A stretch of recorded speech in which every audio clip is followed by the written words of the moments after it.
This is Optimal Health Daily, episode 1049. Can sugar be good for you? The First Diet Book Review, Part 2, by JC Deen of JCDFitness.com, and I'm Dr. Neil, your very own personal narrator.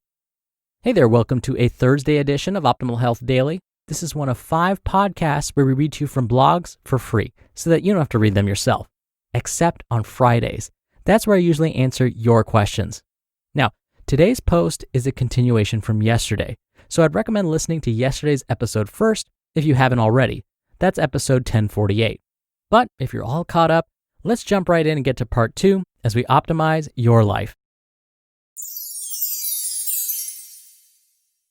Can sugar be good for you? The First Diet Book Review, Part 2, by JC Deen of JCDFitness.com. Glycine, the hard-to-get amino acid. If you're only eating the beef steaks and chicken breasts, you're missing out on glycine. And while you're missing out on this amino acid, you're also getting a lot of tryptophan and cysteine.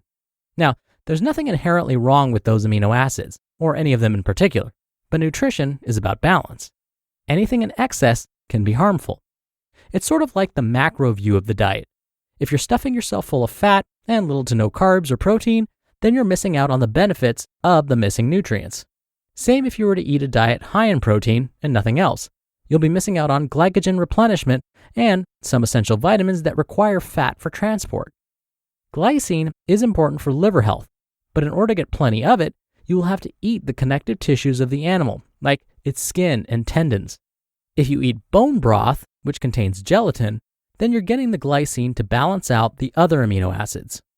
Glycine also balances out excessive amounts of tryptophan and cysteine found in muscle meats.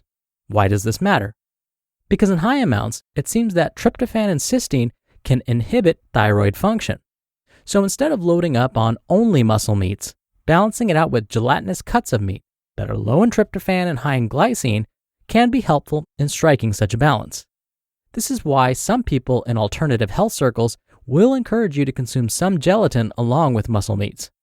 It's even been noted that reducing tryptophan and cysteine intake could have life extension properties greater than calorie restriction alone. Don't shoot me, I'm just the messenger.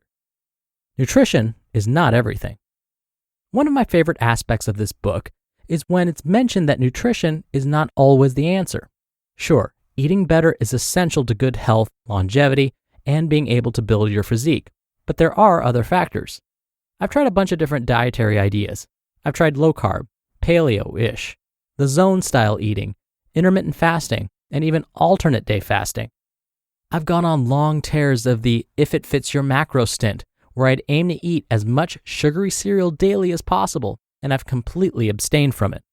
There have been times when a majority of my carb intake came mostly from fruit and fruit juice.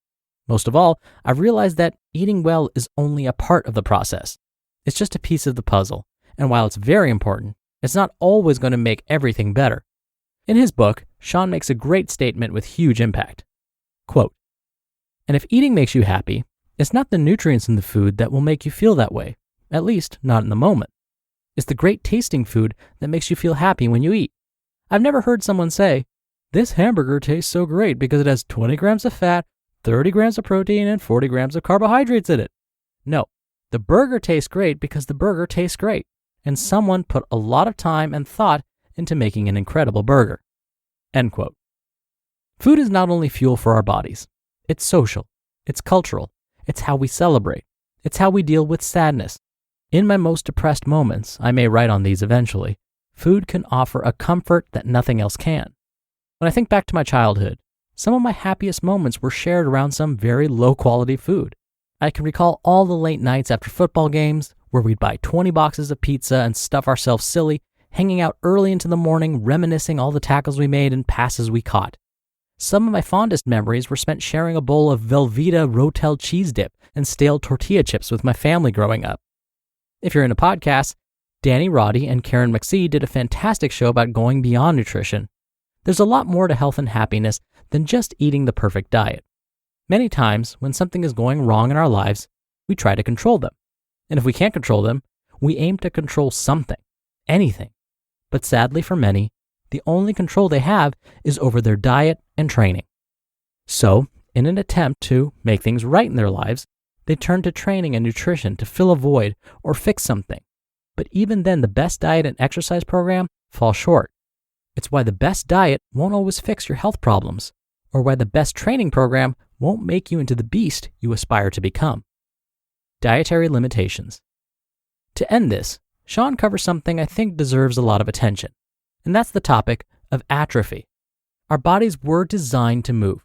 Everything we do has a consequence. So while a healthy dietary protocol is key to good health, movement is also important. Stretching yourself and pushing yourself to move more, lift more, run further, reach new heights is just as important, maybe even more important than the dietary aspect.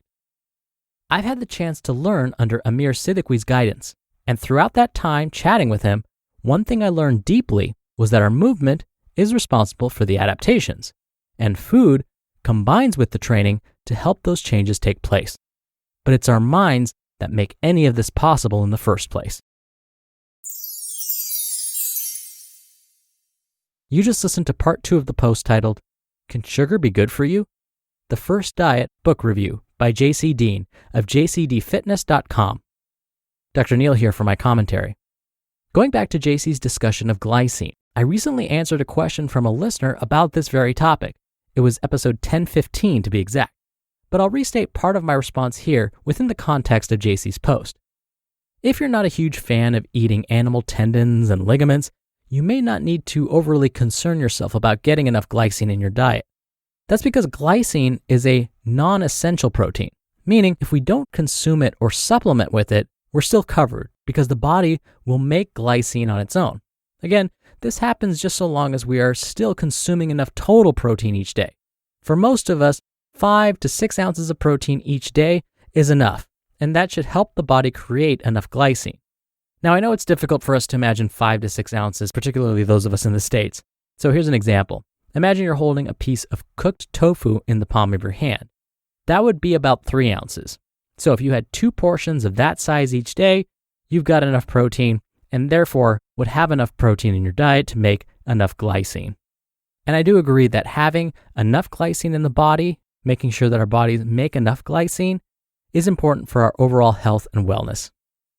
All right, that wraps up today's episode. Thank you for listening. Thank you for being a subscriber of the show. I hope you have a great rest of your day, and I'll see you here tomorrow for the Friday Q&A and where your optimal life awaits.